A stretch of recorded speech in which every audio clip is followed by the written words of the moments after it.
Back, everyone, a monumental chance for Indiana State today. The Sycamores with a shot to end Wichita State's undefeated streak, not to mention punch their own ticket to the NCAA tournament. To St. Louis we go, Sycamores and Shockers meeting up for the conference crown. Jake Kitchell, great pass to Manny Arop. Arop gets the friendly roll. He had 18. Jake Odom, sweet behind the back, bounce pass to Justin Gant. Gant hits the three to tie things early on at 10. Tequil Cotton, the MVC Defensive Player of the Year, and he's picked up his offensive game. Cotton, 3 of his 20. The Shockers go up 21-11. Former Vincennes University star Darius Carter killed ISU off the bench, a force inside all day with 10 points, 7 rebounds. Shockers lead by 10 at the break. Scary moment at the start of the second half for ISU. Wichita State guard Ron Baker gets the and one. Odom tries to draw the charge. He hit the floor hard, hurting that hand. He'd head to the locker room, but you can't keep Odom out long. Down 15, ISU starts to fight back. DeJuan Cummings attacks the rim. Nice lay-in. Sycamores in the midst of a 9-0 run. Jake Kitchell, of all people, lining up the three. That draws ISU within 6. It's 44-38.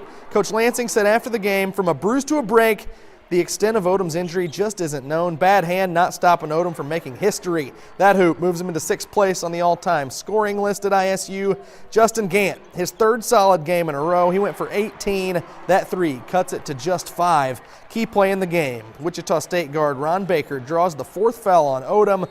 Questionable call, and it changed momentum. Odom went to the bench. That's when Wichita State delivered a knockout punch. The MVC Tourney Player of the Year, Fred Van Fleet, doing the damage. He's money on that three. The next trip up the court, another 3-ball. He had 22. That made the Wichita State lead 18. The Shockers win 83-69. They're 34-0.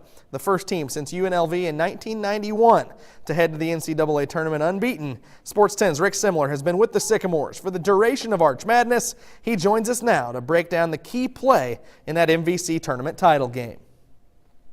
All right, thanks, Ross. For the second straight time, ISU gives Wichita State all they can handle. The turning point in the game came with just over 10 to play. ISU was down 5. Jake Odom picked up a questionable 4th foul. The Shockers answer with a 13-0 run and never look back. Well, it's a big change. I thought Jake, that was as good as defense he could have played. It's a tough call. There were a few of those I felt in that stretch. You know, and we were a little out of sort. You could tell after the game that ISU had earned Wichita State's respect. The Sycamores didn't play this game for respect. They wanted to win, and because of the loss, they will not get their ultimate goal of the NCAA tournament.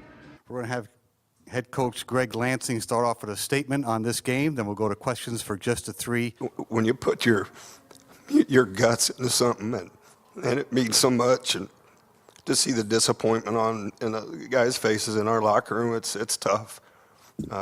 You want it so bad for them, and they deserve it.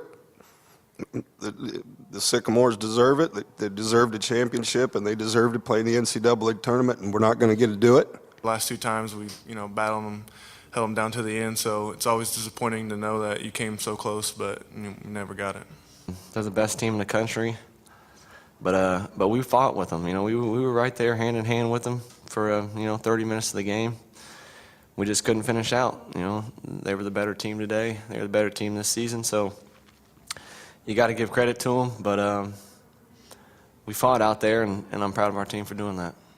The loss drops ISU to 23-10 on the season. They now await their postseason fate. Many believe they'll be heading to the NIT for the 2nd straight year.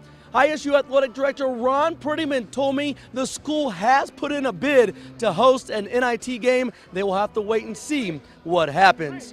Reporting from St. Louis, I'm Rick Simler for Sports 10.